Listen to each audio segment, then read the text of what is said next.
Let's begin our next session, that is security by design in the banking and financial sector. We have moderator Sri Sanjaykumar Tiwari, CISO and Vice President, Information Security Group, IIFL Finance Limited. We have Sri Manoj Sarangi, Senior Vice President and Group CISO, National Securities Depository Limited, NSDL. Sri Manish Mimani, Head IT and Information Security, Aviva Life Insurance Company, India Limited. We have Sri Prateek Mishra, Head Information Security, IIFL Wealth Management Limited. We have Sri Ramesh Vijayakumar, Vice President, Digital and Technology Officer, Lakshmi Vilas. And we have Sri K.M. Reddy, Chief Information Security Officer, Union Bank of India. And Mr. Reddy is joining us in 5 minutes. So I request Sanjay ji to kindly take over the session. So, Sanjay sir is joining in. So, Manoj sir, we can start with you. NSDL handles the critical data related to the financial sector. So, if you could share your insights, how you are taking care of the cybersecurity part when it comes to the critical data and information and other security. Okay, thank you, Pragya. Thank you, governance, for giving us the opportunity to discuss cybersecurity in detail. I'll rather go a little backwards and look at what are the things that we are talking about, what are the things that we are talking about, and what are the precautions that are required. So if you look at the threat landscape, okay, so threat landscape always depends on exploitation of the weaknesses. So it may be technology, it may be people weakness, it might be process weakness. In the recent times, what we have seen is all three of these areas are being exploited. If you look at technology, there have been a spate of ransomware attacks. There have been, attacks on the web applications that has been on the rise. If you look at the people aspect of it, and if you see, there are a lot of phishing attacks that have been happening, and the attackers understand that am I audible? Okay, sorry. Working from home are one of the weakest links, and that presents a new challenges for the organizations to cloud. The third and important part is the process part, and if you look at the process weaknesses at this point of time, so we never thought of this pandemic as something that will bring people back to home, and primarily we had thought of disaster to work in an orchestrated manner. That is, if your primary site is down, you go to the secondary site or a tertiary site. That's why what we perceived all the time. But the current pandemic has changed the whole paradigm of how you look at the risk as a area. So that's the third part. So if you look at the threats that have been coming up, is like phishing, ransomware. There has been attacks on based on certain loopholes in the system. If you look at the threats that have surfaced, the weaknesses that were found maybe 10 years, 12 years back are being exploited in the open. So that's what is happening. And if you look at the current report, that's a very credible report I consider, is Verizon database report. And the recent report says that the 70% of breaches happened by attacks through outsiders, and 86% attacks are for financial gains. And looking through to the kind of threat landscape I just spoke about, and more than a quarter of the malware that are prevalent in the current ecosystem is ransomware. So the targeted attacks that has happened is exploiting the current pandemic situation, so that if you find the technology, there are attacks on the desktops of people infrastructure, then the phishing attacks on the people looking at the psyche of the people working from home, then there are process gaps which existed when a large number of people started working from home. So that was not never possible. That has been kind of exploited. So this is what is happening right now, and every organization, I am sure, if not 100% prepared, they are getting kind of beefed up. Their security and the ecosystem is getting beefed up to fight such attacks. And same with our organization, we are also beefing up our setup to make sure that such attacks are effectively mitigated. Hello. Yeah, Sanjay, over to you. Yeah, actually, I could not connect through laptop, so I got delayed. So I've connected through mobile. Anyways, the good that you started, and I saw you were answering the first of the questions which we have. So I'll take it forward from here. I feel all of them are there. Prateek is also there, and Ramesh is also there, right? Hi Sanjay. Ramesh? Yeah. I'm also connected through Yeah. mobile phone. Okay, that's fine. So the topic is security by design in BFSI. As Manoj said, there are a lot of things. There are the top trends in cyber attacks that is happening these days. That is what I think Manoj was trying to answer. And the security has to be seen as a bottom-up kind of an approach, and it is not that aftermath kind of an approach that is to be done. We have a very interesting panel as already stated, and we'll go through and try to find out the answer to it. I have the few questions for these panels. I'll next question would go to Manish. Manish, what is your view on the new approach that organization need to take to address this heightened cybersecurity risk that has come out with this situation of COVID-19? Okay. Thanks, Sanjay. And I heard Manoj has really added nice points in terms of overall cybersecurity governance. Okay, but let me start and let me have my CIO experience being shared first. That I totally believe that this is a kind of unprecedented time in true sense of the term. Okay. While we talk about BCP and it is mandatory for all BFSI sector to have a mandatory BCP policy, but to be very frank, I mean, with my experience, I believe that 80% of the organization have not covered in detail the BCP policy covering the pandemic scenario. And even if it was covered, it was somewhere mentioned in, annex number 26 or slide number 44, and was not never given actually due attention. So the concept of plug and play didn't work. Okay, we call it an IT plug and play. To be agile, it didn't work actually. And organizations have to come up with a mantra of unplug and stay. That is how the learning was.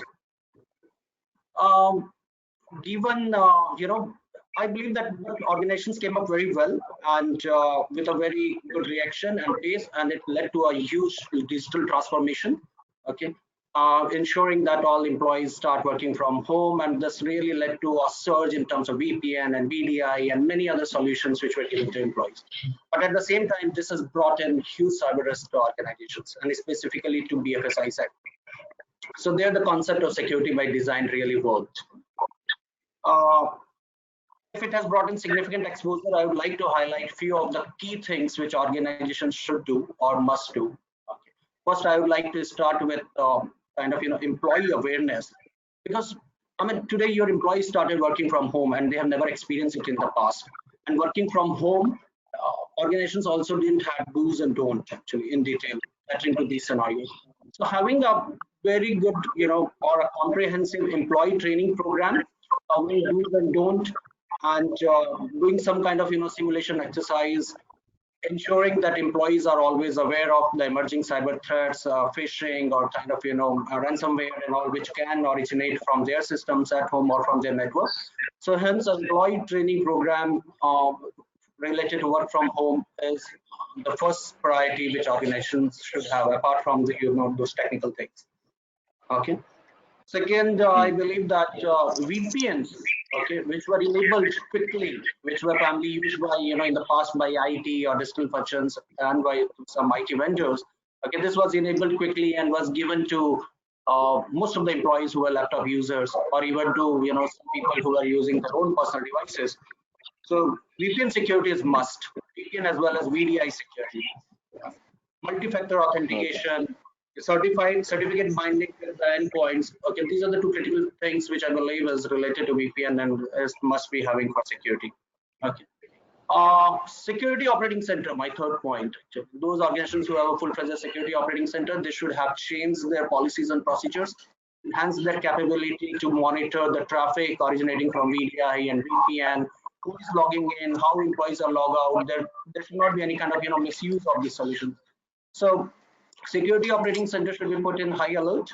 Threat intelligence being a part of the SOC, okay, should also be working on high alert during this scenario and should feed CIOs with the appropriate information and data.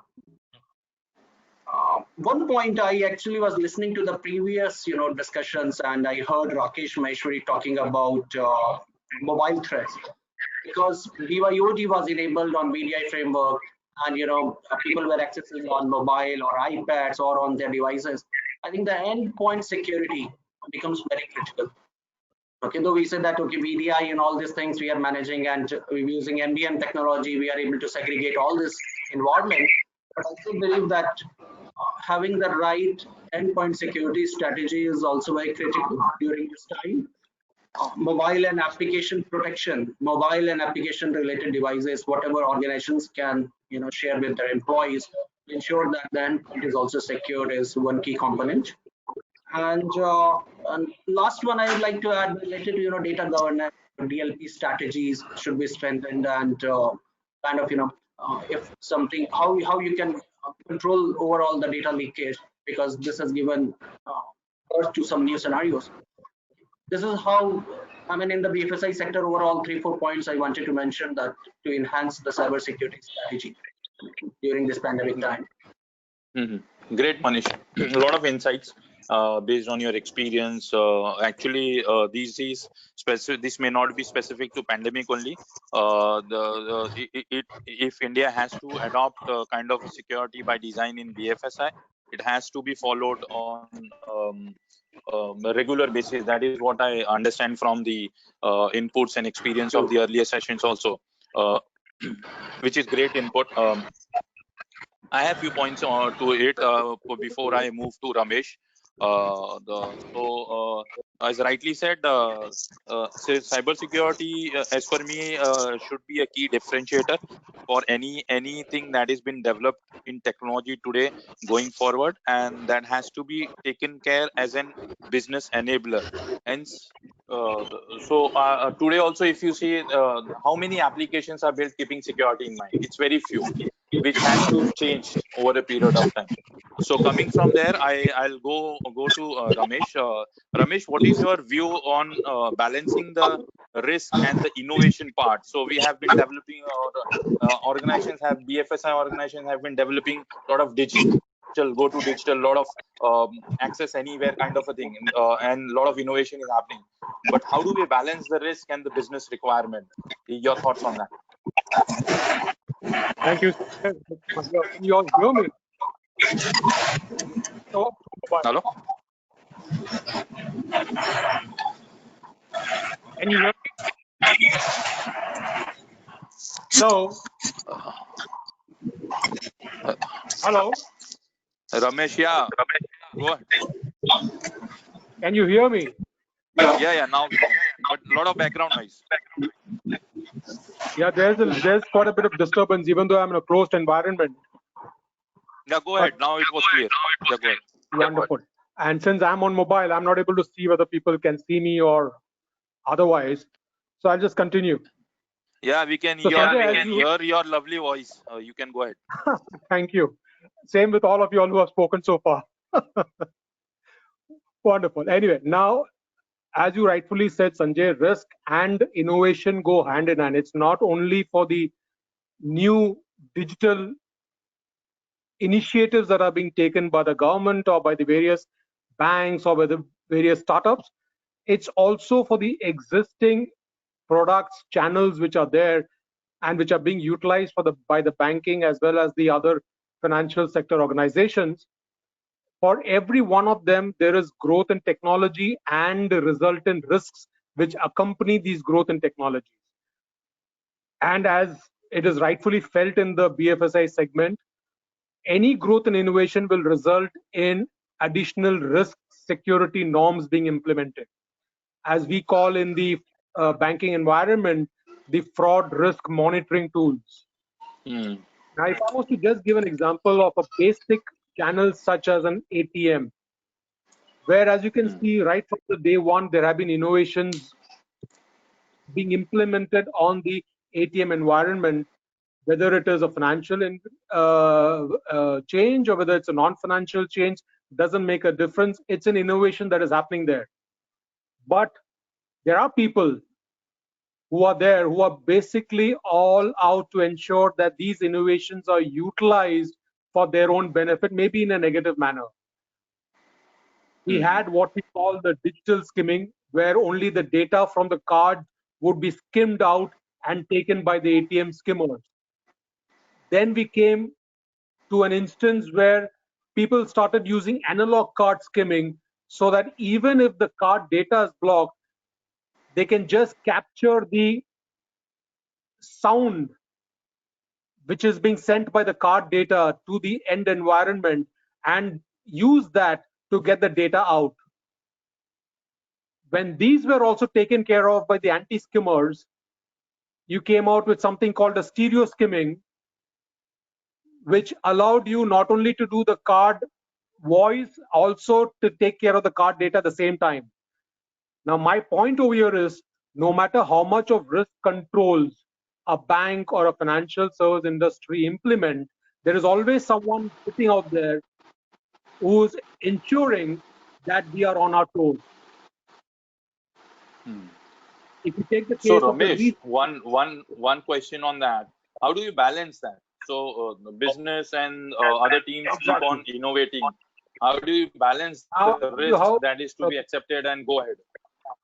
Correct. Now, to answer the question, balancing is actually, if you look at the term, literal term, balancing is the actual efforts that are being taken care of the BFI segment to ensure that they are not attacked. And that is the reason why most of the banks have come out with what is called the fraud risk monitoring tools. Now, these tools ensure that, be it a bank or be it a financial service industry, have put in certain instances which have happened, resulting in frauds and risks, which, if it happens going forward, are captured and blocked at the same time. This is in the case of instances which have already happened. There are network providers, there are regulators, be it RBI, be it NPCI, be it any network provider. They keep coming out with alerts which are happening industry-wise, worldwide. And that is what needs to be captured in these FRM tools to ensure that the frauds and the risks which may come up in the future are also addressed by the tools which are being implemented by the BFSI segment. And these FRM tools are equipped to handle not only one channel but multiple channels. So these tools and other ways of audits and other ways of IS implementations allows you to balance whatever risks may come up with new innovations that are implemented not only by the bank but any partner they are tying up with. Great. Great for your insights. Okay. So I think we have KM Reddy also on the panel in there, right?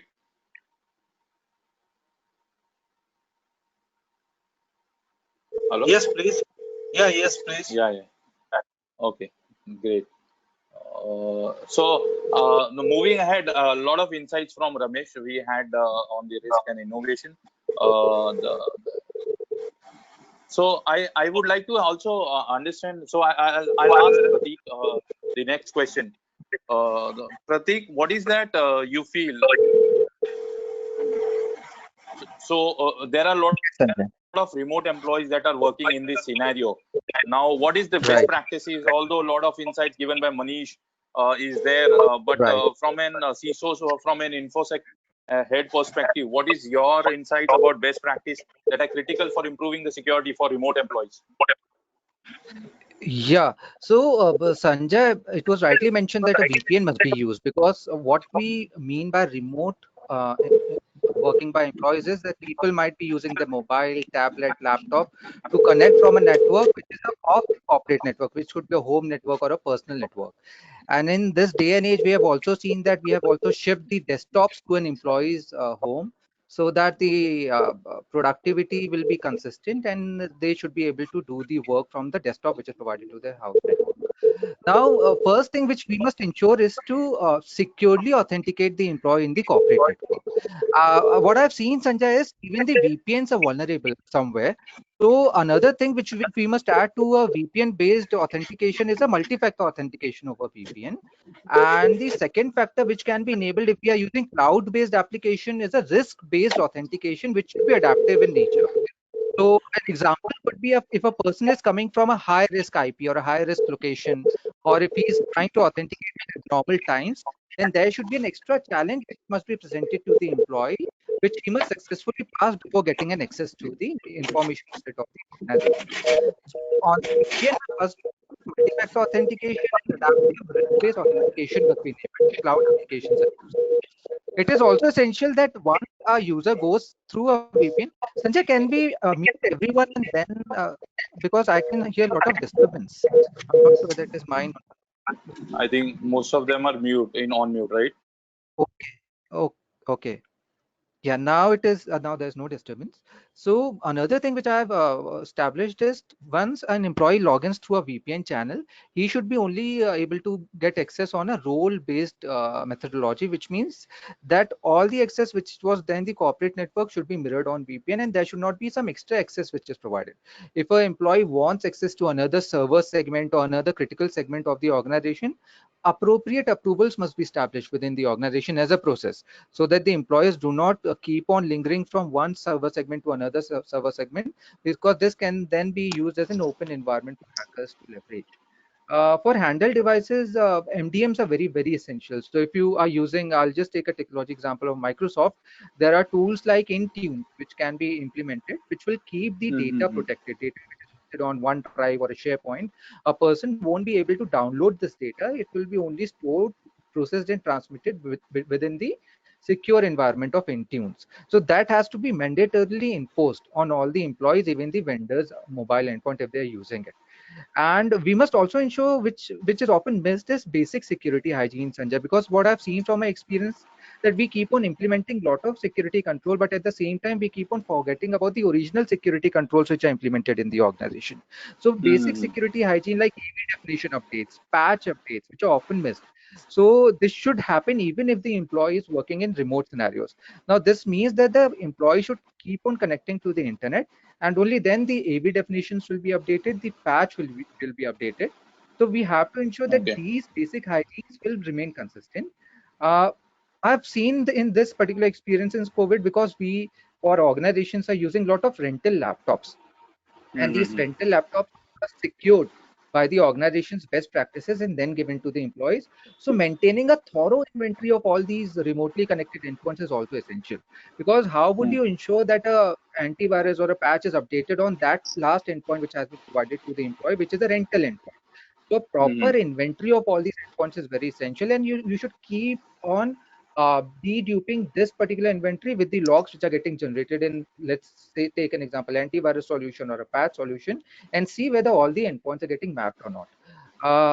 In this scenario, I've also observed, Sanjay, remote, when people are working remotely, they tend to share a lot of information on their personal mail ID, because they always think that I would not connect to a VPN. Let me share this across to my personal mail ID and then do my work from my own personal laptop.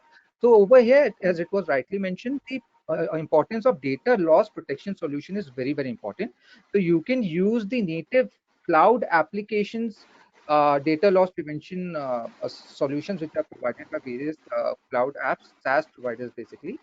And you can always use some endpoint agents to identify whether data is getting leaked in a on a third-party website, or if the USB is open for some employees, whether that USB is being used properly or adequately or not. And a secure repository of company data is essential, Sanjay, because what we have done is we have established cloud Mm-hmm. applications within the organization only on which our data will be hosted. So we now have one single repository wherein there is huge visibility of what kind of data movement is happening, and who all is accessing the data at regular intervals. Very, very important is that the employee must be aware about the do's and don'ts, which was rightly mentioned earlier as well. And in the same time, we keep regular phishing and phishing simulation activities open. So employees will be sent phishing mails, smishing attacks will happen on the SMS. We will keep on sending phone-based phishing attacks, and we will test the efficiency of awareness, because oftentimes awareness is done once a year, twice a year, but it is not regularly followed by the employee. So all these simulations must keep on happening even if the employee is working remote. And if possible, the mobile endpoints must be encrypted, because we never know whether the person is traveling in a train and he will miss the laptop in the train compartment. So this data can then land into negative hands. So we must also ensure that this can be enabled for mobile endpoints. Sanjay? Great. Thanks, Prateek. Thanks for your insights. A lot of things that you mentioned has to be done, and I think that goes with the security by design in BFSI. That takes me to Mr. Reddy. Sri Reddy ji, I have a question for you. Just to understand, as we are discussing on the security by design in BFSI. With your experience, what is that you feel? In the context of India, are we really doing that? And if we would have been doing, how ready we were for this pandemic situation, if that was followed for most of the BFSI organization? I would like to have your thoughts on that. Continue. Continue. So, Okay. So did you Sanjay, hear my question? Can you repeat the question for Mr. KM Reddy? Yeah. So as Prateek was saying, a lot of controls are there in place. I would like to have your perspective in India, with India context. Are BFSI organization following the security by design principle? And if they would have been following the security by design, what all hurdles did they face to overcome this COVID-19 situation? Because there was sudden lockdown kind of a situation, and the people had to be unable to work from home and given access. And if these guys were following security by design, was that helpful to them, or what do you feel? What is your view on those? I think there is some problem with audio. Okay, so I'll move ahead. Yeah, Yeah. so I'll move ahead. I'll go back to Shri Manoj ji. Manoj, in these times and with the subject line security by design in BFSI, and going ahead, it is going to get tough with the changing threat landscape. What is your view with the role of a CISO? So with the privacy coming up and a lot of things coming up, CISO is head held for everything. What is your view on changing role of CISOs? Okay. Good question. I think this is the theme of this particular session, security by design. Okay, that's the role of the CISO in coming times, at current times. See, I'll give an example to understand this better. Security as an add-on or a strap-on versus security by design. See, around in early 2000, the seat belts were made mandatory, and if you see the cars that were not ready and designed with seat belts, they used to have some bolts, and the seat belts were attached to that. If you compare those with the cars which are designed with seat belts and pre-tensioners and other technologies, and warning system and everything, you feel a hell lot of difference. There's a huge difference between those seat belts design and the design that we currently have in the most modern cars. So this is a major change in the role of the CISO. Security as a strap-on, that has to move completely to security by design. That means, if there is a requirement, and the security has to be a first consideration or a building block, rather than a add-on at a later point of time. I'll give another example. I had the concept of antivirus in an operating system, because that's a strap-on. The operating system has not been designed security as a prime consideration. That means you have have to have a antivirus or certain other security components as strap-on. That brings in more weakness in the operating system than strength in the system. So that's a role change. The second thing is, security CISOs have moved from becoming guards to detectives. That's a change already happened, and that's a change. Another change that has happened in last few years, and it will continue to happen, and it will mature much more. Is the CISO has moved from DC to the boardroom, data center to the boardroom. So CISO role earlier was the antivirus is current, and VFT has been done, the firewall is on and working. So that was a kind of role, data center centric role. Now the CISO has moved to the boardroom, and a much more strategic role has turned much more strategic in nature. So that will continue to progress and mature as we go forward. The last point is, CISO role has gone a long way. It has matured a long way, from policing to a business enabler, and the role is no more seen as a role which is a role which is a cost to the organization. That has changed. That mindset has changed. Security is a cost mindset is changed. Security Is is it a so in business enabler. India? Yeah, it has changed. Okay. It has changed in, at least in financial industry, it has changed. Because my background in working in conglomerates, maybe in mining or manufacturing industry, the maturity is not so much. But as we are discussing VFSI or financial industry, it has changed a lot. People are Okay, much great. more guarded about security, and uh, it's no more considered a cost. It's considered a business enabler. It's considered a competitive advantage. It's considered a business advantage as well. Okay. And the change also brings in another important part in thought of how CISO should work.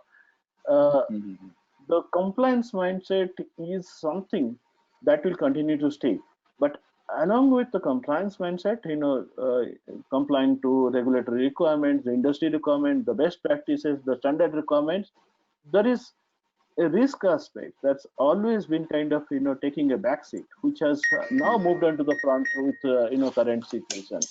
So the risk-based approach is kind of first moving to a driver for the security initiative, and driving the priorities for a CISO in an organization. Great. So Okay, thank you. So a lot of insight. Yeah, so a lot of insights actually. Before coming to risk, because there is one question for Mr. Ramesh, I'll go to Manish. Manish, lot of things are happening. As you said, SOC is there, threat hunting is there, and a lot of threat has changed over this COVID-19 kind of thing. What is your views on developing an implementation of a very strong and effective incident response plan that has to be in place you could say security of an organization, or so incident response plan should be very strong so that you are able to contain things. What is your view on those things? I totally agree, Sanjay, and I think incident response plan has always been there as a part of the BCP strategy. There is a dire need to strengthen it further. I believe that IoT or incident response plan is a joint responsibility of IT and CISO and business. It cannot be the sole responsibility of the IT function. And during these difficult times, when the pandemic and there's a huge, concerns around cybersecurity or strengthening it further, it becomes even more critical to have a very structured IRP and have a review done. Many organizations are in fact going about doing a cyber drill and activate their incident response plan just to check how it works, and effectiveness of the overall IRT. From the BFSI sector, I will say that there are 4 or 5 critical components which should be covered as a part of the IRP. Of course, the SOC is always there, Security Operating Center, and it is monitoring your whole environment. The first thing is, how do you identify an incident, and how do you detect or identify and react around it? So identification or early detection becomes very critical, the first step of our IoT plan. As soon as your SOC gives you an alert, or some alert from third party, or some alert from an employee, okay, so you immediately acknowledge it and create a team around it to handle. Second is, as a part of IT, how do you contain the spread? Okay, how do you do a eradication of those, any kind of malware or ransomware or any kind of, threat, cyber threat? So second thing is, how do you do the containment? Okay, there the role of CISO and the role of CIO becomes very critical. There can be some policies which CIOs can take a call that, stop these processes. Okay, there can be some strict actions to be taken on immediate basis, on urgent basis. Okay, and there needs a lot of collaboration with business because it may impact your business processes as well. Okay, so business should also be ready that if some processes are not available for during a particular time, we are going to manage the continuity. So second most important is containment. The third thing is, once you have done the containment, how do you go and quickly recover? So restoration of all those processes. Once you do a containment, you clean up all your, whatever kind of, challenges which are felt across the organization. Okay, you work doing the recovery of the processes. You work with your backup strategy to do a backup of the data if something has got, corrupted. And then once restoration is done, a part of the restoration is also validation, because you have gone back into some point of time, let's say -1 or even few hours back. How do you go and revalidate this data if something really goes wrong and your backup strategy worked, and you have to go and validate? So this also becomes a very process-oriented job, and the documents must be there around it. And the most important is, once you have recovered your business as usual, I believe that there has to be, follow-ups done by CIOs and CISO. Follow-up will have a lot of learning component, why it happened, how it happened, where were the gaps, okay, what are the actions being taken around it, how we can go and prevent it for the future, how we can go and, define new policies which should not lead to similar kind of incidents, because policies will always have some gaps. Today we define a policy, tomorrow we'll find something new, we'll enhance our policies again, day after tomorrow we'll find something new. So there is no one to blame but to enhance our policies from time to time, and that is where I call it a follow-up or a learning as a part of the incident response. Absolutely. And last one, training. Training always becomes very critical, and for all the functions, whether IT, CISO, or business. So these are the critical components of a comprehensive IRT, which should be followed by BFSI sector. Great. Right. So taking over, as I said, there is some thing on risk assessment which I want to speak to Ramesh about. Ramesh, as I said, I'll go on the other side of the actual technology kind of thing. So there is a risk assessment and auditing process which is in place, which is very integral part of information security. What are your views in relation to having a security by design in BFSI? How important that is from the very ground up kind of a condition, and how auditing and risk assessment helps you identify what all is there and what organization is ready to take, what level of risk organization is ready to take.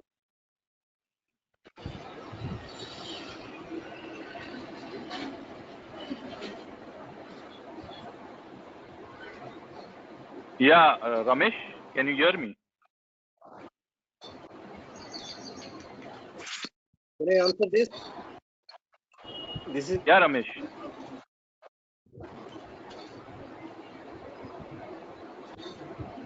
Ramesh, you there? Hello. Can you hear me now? Hello. Yeah, we can hear you now. I don't know why it suddenly just goes blank. Okay. Yeah, go ahead. So as I was telling you, the current environment in which the BFSI segment is working, wherein you can see a lot of innovation, a lot of new products, a lot of new channels coming up. Audit and assessment is very important seat in this entire environment. Primarily because of the fact that even though security by design, or rather, let me put it as one of the speakers said, whenever you're designing a product, security takes the major role. But in the current scenario, in the current environment, even if you take COVID as an environment, even if you take the digital growth as an environment. The growth is so fast and it is pushed to an extent by the government that sometimes it becomes it becomes impossible for us to look at security instantly or understand what are the securities that need to be implemented before we implement the product. And that is the reason why audit plays a very important role nowadays.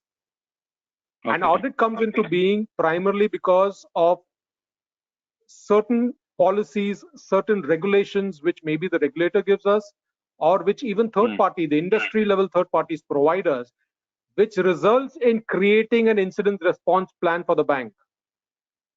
And this, along with compliances, along with controls, which the CISO and the audit team implement for the bank, have to be continuously assessed. If there is even a slight gap, if there is even a slight layback by the bank or any financial service industry, it is inevitable that you will see that bank or that financial sector getting affected in some form or the other. Audit, therefore, becomes a very, very important tool for assessing whether the bank is regularly following the plans, the controls, the compliance measures laid out by the regulators and the various network providers, as well as the management of the banks and the FSIs. This is also to ensure that new attacks in any form or new risks which are noticed in the industry are taken care of by the control mechanisms put in by the audit team or by the IS team. Okay, great. Right, Ramesh, you heard, I heard you, and that is what the point and the importance of auditing and risk assessment. So we have very less time, around 15 minutes with us. Prior to that, I have also have to invite Manpreet Singh from Thales to have a brief presentation.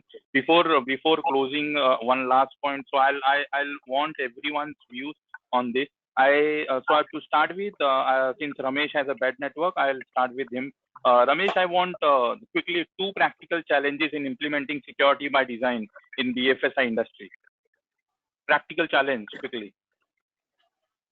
Okay, now the first practical challenge in a BFSI segment, more so in the banking area, is the new products and the new channels which keep coming up, and the risks and the securities that keep getting attached to these new channels is an unending game. It's due to the unlimited possibilities that arise in these new channels. What we think today, it's like the US dollar. What the US government thinks is secure for a US dollar may not be secure tomorrow, because there is someone already sitting there who's working out mechanisms to ensure that that is taken care of. And this is a big challenge for any bank, because what for me is a control today may be something which loses its importance subsequently because of that being taken care of by the fraudsters. The second and most important thing today is I would say education. I mean, I would plain and simple lay down to education and the importance being given by people to security as such.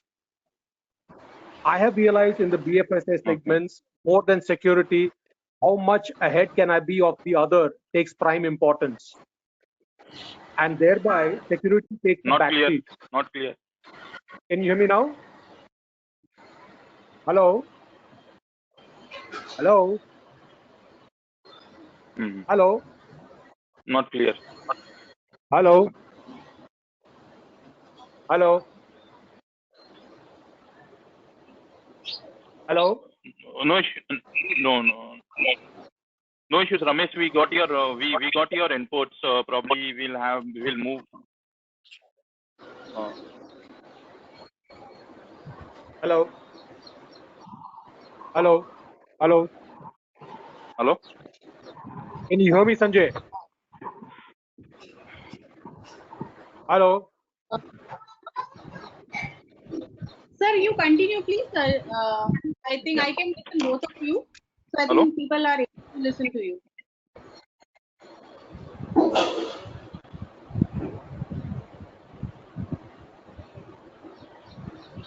Hello. Yes, sir. Please continue. We are able to listen to you. Acha, you're able to listen. I thought I was blocked out. Sorry. We can. Okay. The second most. Yeah, go ahead. Can you hear me? Okay. Sorry. I was there was silence for some time. So as I was telling you, due importance needs to be given to security, which is not the case. Now, right now, it's more of a race to number one, number two, who's number three. And in that race, out on the importance of security. And that is where you see most of the startups, or for that matter of fact, most of the new banks get stuck up in some security issue or the other. Not only new banks, grown old banks also get stuck up with security, primarily because they lose track on the importance of security due to being in the race. So giving security is a challenge, and the fact that continuous monitoring of security and risk has to be taken as an important case, because of the fact that every move today can be a change move tomorrow because of the unending possibilities of frauds.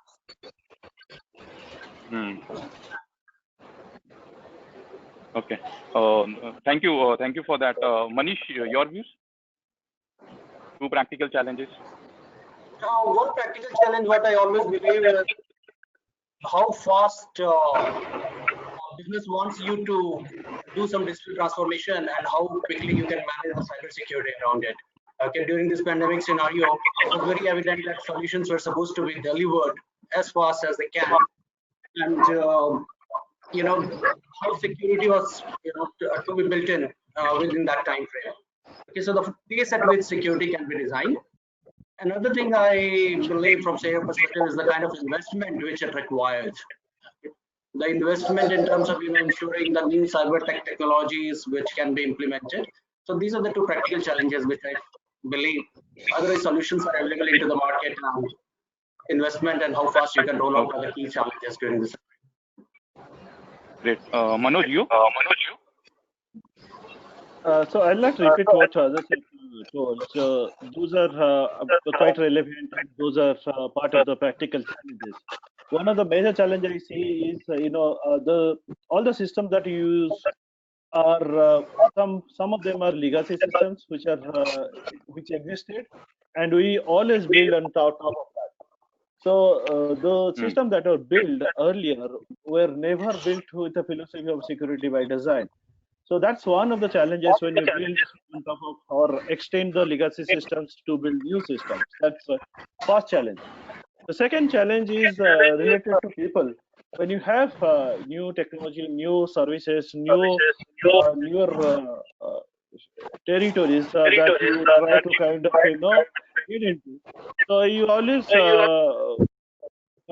sort of people who have the right competency or right ability to provide the inputs so as to build a secure system. So these are I think in addition to what my co-panelists have told, these are the two other challenges that I see in the current context.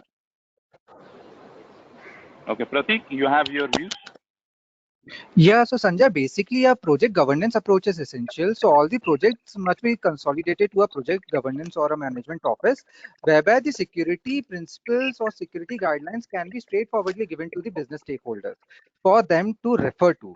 And second, Sanjay, is we should be competent enough as security professionals. So I don't think in these days we can be conducting VAPT for next 21, 30 days and then coming up with a VAPT report, giving the observations to the vendor, and then they can start closing the open points. I think that will again increase the overall turnaround time of security implementation.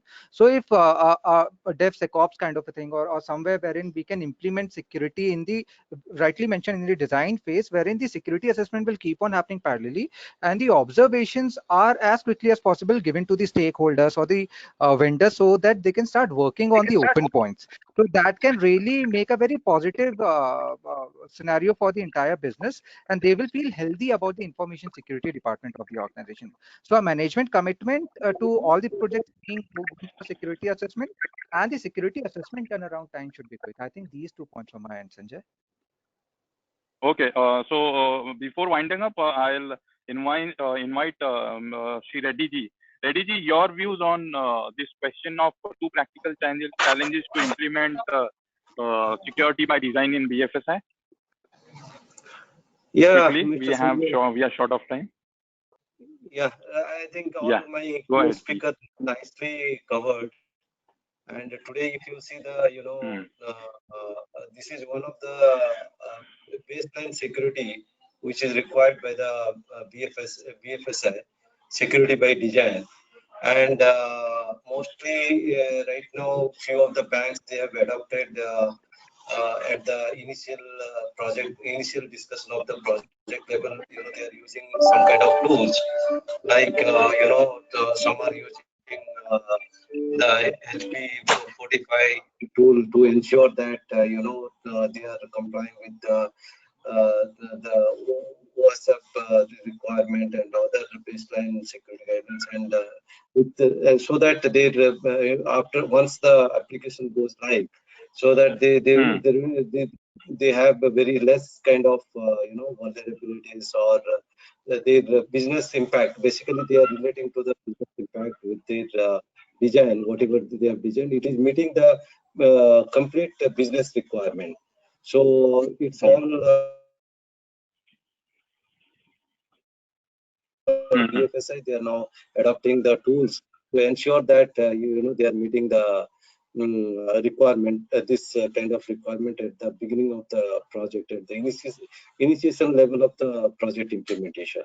So that is all about from my side, as well as there are certain things which our co-speaker also talked about risk assessment and all. I think those points are quite valid, and it should be implemented. So that is my view on this. Thank you for giving me the opportunity to now speak. Thank you so much. Yeah. Lot of points, lot of insights we got from. Thank you for that. We got a lot of insights from all of you, and it was really a fruitful session from all of you. Thanks to everyone. Before we move ahead, Manpreet Singh is there from Thales. A small presentation from him about the security. So can we have that presentation from the Thales? Yes, sir. We have Mr. Manpreet Singh. Manpreet, you there? Manpreet?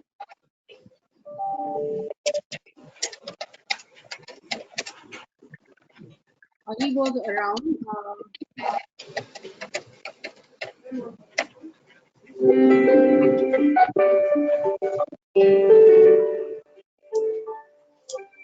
Manpreet, are you there?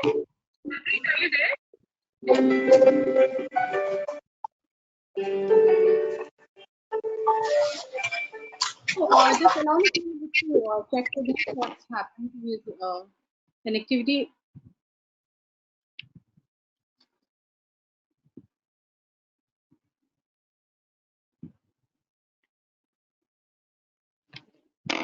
Is Manpreet in? Yes, sir. I am just taking him online. Just allow me to just half a minute. We have Manpreet here. So he is showing his presentation. Manpreet? Manpreet, can you hear us?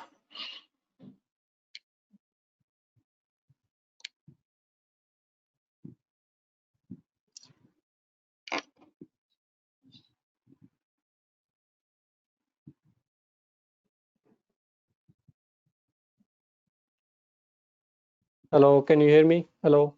Yes, Manpreet, you are audible. Please go ahead. We have all the at the back end. Okay. Yeah. Okay, thank you.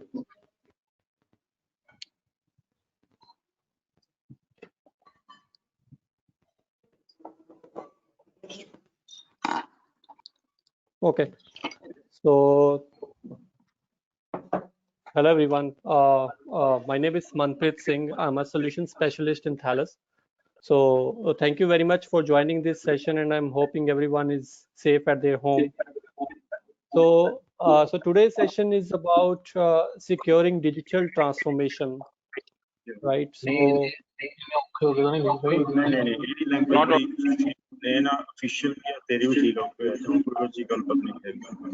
Not sorry, there is a background noise. Yeah, I am just taking care of that. You just please Okay. continue. Okay. So before I begin, I would like to give a quick intro about Thales. So Thales has been present in India since 1953 and has a wholly owned Indian subsidiary, Thales India Private Limited, headquartered in New Delhi, and the company has other operational offices and sites in Bengaluru, Nagpur, Mumbai, Pune, among others. So Thales is a leading global provider of trusted cryptographic solutions to protect the world's most sensitive application and information. More than 80% of the world's payment transactions are secured by Thales HSMs, the hardware security modules.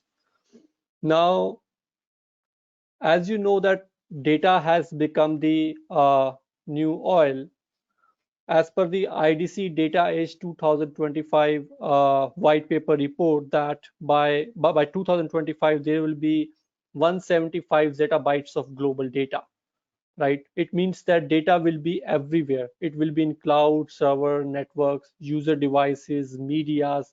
So nowadays it is everywhere.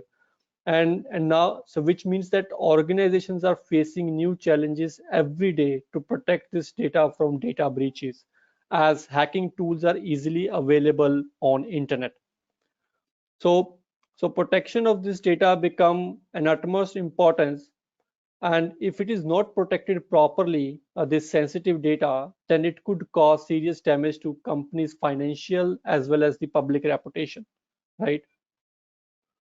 Also, there's a survey done that 97% enterprises are undergoing digital transformation which have sensitive data, but only 30% of them are using the encryption technology to protect this data.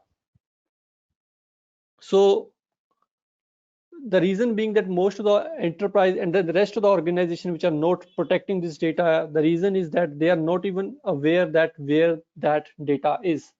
And if they cannot analyze it, then they cannot protect it, they cannot understand the value of it, and they cannot assess the risk if that data gets stolen or breached, right? So so so there so so what is a data breach now? It's a security incident in which any sensitive or protected data gets compromised or stolen, to be used to harm an organization reputation or maybe an individual. So there has been a survey done where it has been shown that the Indian organizations have lost 12.8 crore rupees on data breaches, and the cost of data breach has been risen till 12%. And if you do a simple math, then you will get a comparable idea that cost of a breach is more than costs of a controls they can implement to prevent these breaches, right? So so so the attackers are out there, right? Because due to this COVID-19 situation, the organization have allowed the access to the resources which was earlier not allowed from the remote access, right? So which has given the opportunities to attacker to exploit those resources or to steal the sensitive data, uh, and to and to protect it. And that data could be anything. That could be a financial information like Aadhaar number, like your account number, your credit card numbers, or any personal identifiable information, right? And once this data is exposed, then God knows that how this data can be used to target an individual user or a company. So the protection of data has become an importance, right? Now, considering with that being said, cybersecurity is like a happy onion, right? You cannot rely on one layer to protect your data. There are attacks out there which can cut right through your web firewall, application firewall, or your IDS. What I'm trying to say here is that your penetration security is not enough when we're talking about protecting your data, right? And also with this COVID-19 situation now, there are, I mean, there are more and more resources are available remotely, and attackers can exploit those holes to exploit the sensitive data or to leak the sensitive data. Now, so you cannot rely on one layer, as I was saying earlier. You should be having multiple layers to protect that data, and one of the layer where Thales helps you to protect the data is the data security layer. And there are guidelines out there when we are talking about protecting the data at core, which talks about different controls like encryption, key management, access control, securing the keys in the hardware security modules. And since organizations are doing the digital transformation, like they are moving towards the cloud, right? So there are guidelines and there are best practices that when you're moving towards cloud, you should have the control and the ownership of those encryption keys. I mean, you cannot give away your lock and the key to the same person, to the same unauthorized person, right?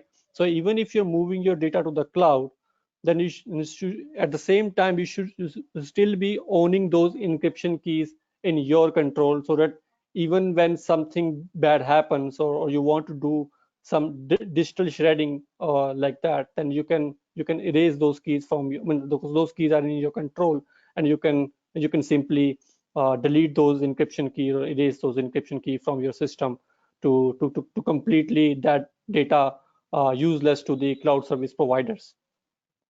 So considering this, now what should be the data breach mitigation strategy or the data protection strategy which a company should adopt? So the first thing the organization should be aware of, that they need to understand where their sensitive data is. If you don't know where your data is, you cannot protect it, right?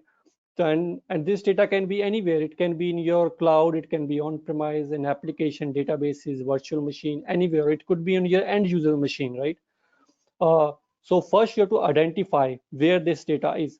So once you have identified that data, you have to understand how that data is being used, how it is being shared with the third parties. Is it being shared in clear with the third party, or it is being shared in some other format? And what would be the implication if you share it as it is, as the way you are sharing right now with the third parties? So once you have identified, then you can implement various controls on it. I mean, there are widely adopted controls out there, like the encryption, tokenization, key management, the hardware security module. So there are many controls out there which you can implement to protect that data from core. And, and once you have the encryption is placed, once you have your data is protected, you also have to protect your encryption keys, because because as we have seen in the previous slide, that data has been growing exponentially, which means the more amount of data you have, your encryption requirement will grow, which means that there will be number of encryption keys out there. And if you attempt to manage those encryption keys in silo, or maybe leave it to the cloud service provider, or maybe to the third service provider, then it would cause another challenge. That means it means that which it means that if you're not protecting your encryption keys from the hackers or from the malicious user, then there is no use of protecting that data with any of the technology like the encryption or tokenization. So there has to be a centralized key management system in which you can create the segregation between the encrypted data and the encryption keys. And those encryption keys can be managed in the hardware security modules, or the FIPS certified key management solutions and all that. And once you have your encryption and the key management in place, and means once you have safeguarded that data with these controls, then you need to understand that you need to implement the access controls on that, because as the enterprises are adopting new technologies such as mobile and cloud applications, so the controls are necessary. You cannot rely on simple username and password, right? There has to be some kind of a multi-factor authentication or single sign-on. As earlier, one of the panelists was saying about the risk adaptive authentication. So that kind of control has to be there when we are talking about safeguarding the data. Now, with that being said, uh, Thales has a unique solution portfolio which addresses all the requirement when it comes to protecting the data at the core. So we have a so as I said, as per our strategy, that first you have to identify and discover your sensitive data in the enterprise, and once you have discovered that, then you can implement controls on top of it, and those controls can be implemented at the file folder level, maybe a database, in application, or in cloud.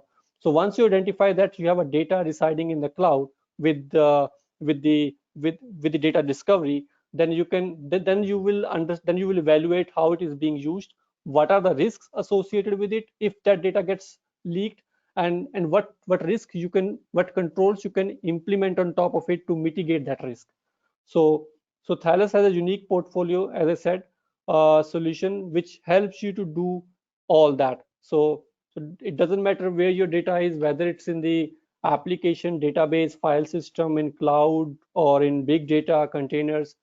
We help you to identify, discover that sensitive data, and then you can implement the access controls on top of it, like the encryption, tokenization, key management, and the also, in addition to that, you can implement the access controls like the single sign-on, multi-factor authentication, and all that to protect that data from the internal and the external attacks. And the solution portfolio is available in all the form factors, be it on-premise, cloud, or hybrid, as the organizations are moving towards cloud. So this is my last slide about one of the use case which we have implemented. So here the organization was moving towards the e-documents, I mean the digital signing, and they wanted to have the authenticity, integrity, and the non-repudiation intact when they were sharing those documents with the third party. And then the critical piece in the digital signing is the digital signature. So that digital signature has to be safeguarded from the unauthorized users, right? So that's where there is a role of HSMs, the hardware security modules, which Thales provide, and you can secure those encryption keys, I mean the digital signatures in the HSM, so that only the authorized application and users can use that digital signature to create the signed document. And this particular role of HSM has also been specifically called out in the CCTNS infrastructure, where they have specifically mentioned that there should be a role of use of HSM or the encryption and the key management to maintain the CI triad, which is the confidentiality, integrity, and the availability to protect the data at core. So that's it from my side. I hope this would have given you a clear idea and an idea that what should be the strategy you should be implementing while protecting the data at core. Thank you. Okay, so Manpreet, there is a question from the audience. Can you take that if you want? Sure. Okay, so there is a question that don't you think that blockchain can provide a good solution to ensure the data is not adulterated? Yes, definitely. The blockchain has the capability to do that, because in blockchain they use the in the blockchain technology. I mean, there's a feature of immutability, which we say, so which prevents to change the any transaction which you are sharing across different sites. So blockchain is one of the technology which helps you to do that. But again, blockchain in blockchain technology, there's still, you use the encryption or the signing operations to achieve that immutability, and to achieve that there's a need for a hardware security module to secure the encryption keys, because if you lost that encryption keys, that blockchain infrastructure will get broken. I mean, there will be no use of using the blockchain infrastructure if your keys gets compromised, which are being used to achieve the immutability in the blockchain infrastructure. So that's where there's a need of I mean the key management of the hardware security module solution. Okay, I think if that is answered, there is one other question for the panel. Actually, panel is there. if I have someone wants to take that answer. Probably, I think Manoj, Mr. Reddy can answer that. So there is a question that based on the incident update, so one user wants to, or the audience wants to, interested in knowing how does BFSI plan to deal with a zero-day attack. So can Mr. Reddy answer this? Or see yeah, go ahead. yes. Normally this zero-day attacks, the banks are now adopting the anti-APT solutions. So if any, because this anti-APT solutions, normally it is getting updated on regular basis, and whatever the incoming kind of normal these attacks are originated. So any phishing email or any attachment comes or it is inside the network, normally it goes through a kind of that anti-APT solution and it scans and it provides that kind of assurance. But right now, the solutions for these zero-day attacks are very less in the market. But the banks are adopting, already adopted, and they are in. And I can't say it's very safe, but they are mitigating this zero-day risk. So through this anti-APT solution, sir. Yeah. So I will also add to it. So there are a number of instances. Zero-day basically what it does is it's a zero-day. So there is no signature kind of a thing. But in recent past, there have been technologies which work on the behavior pattern, artificial intelligence, and machine learning.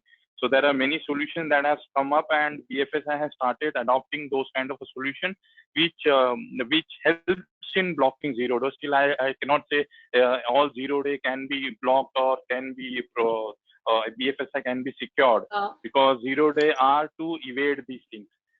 So there are solutions. Yeah. Yes. Hello. I think that should be answer. Any? I don't think there is any other question. Can we? Hello. Yes, sir. Hello.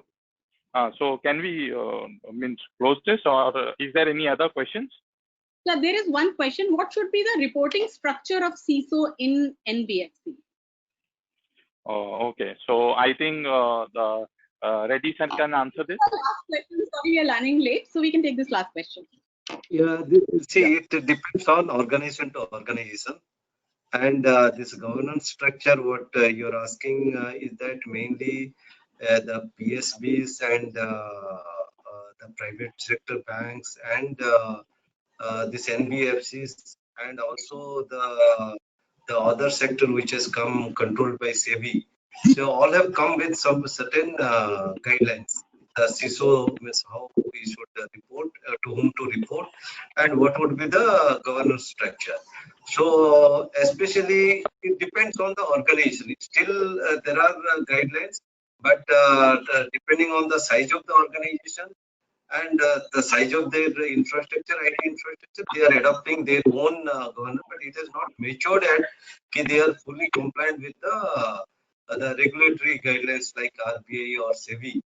So that guidelines are still not able to meet because the governance structure model which is given in this kind of frameworks are very large. I mean, it is normally compliant for a larger organization rather than for an NBFC. You can assume that these are quite small, and there the structure itself, and maintaining, balancing the framework, and it would be difficult. But yes, they are appointing CISOs and they are giving either they are aligning with this department. Basically, in many of the organizations, what I have seen that they are aligning with the risk department. They are reporting to CRO, and in some organizations they are reporting to CIO. And in the matured organization, in the large organization, yes, they are fully compliant with this guidelines. These people are directly independent. They're directly reporting to either the board or the subcommittee of the board, or they are reporting to the executive director to director of the board who is overseeing the risk portfolio. So that is it's all depend on the organization to organizations, and in fact the mature organizations, they are complying with the guidelines. So this is all about the CISO's reporting structure. It is not fully matured in India. It all by practice, so depending on the manpower availability, and also their organization, how the organization structure is built, and based on that they are adopting. And mostly I believe that more than our compliance level in India is that I think 55 to 60% they are complying, and out of the rest, the 40% they are still there is a kind of missing link. They are reporting to either CIO or CRO, or the next higher authority who is available in terms of CO or CFO, and like that the designation is very available, and it depends on the organization to organization. This is all about. Okay. So whereas I agree with Reddy, Mr. Reddy. Hello. Yes, sir. Hello. Yeah. Whereas I agree with Mr. Reddy, but yes, sir. So, but there is little more to add to it, which I'll add in 2 minutes because we are already over time. CISOs generally have a lot of conflict of interest. CISOs should first focus on the security, and that comes, the compliance would come along with it.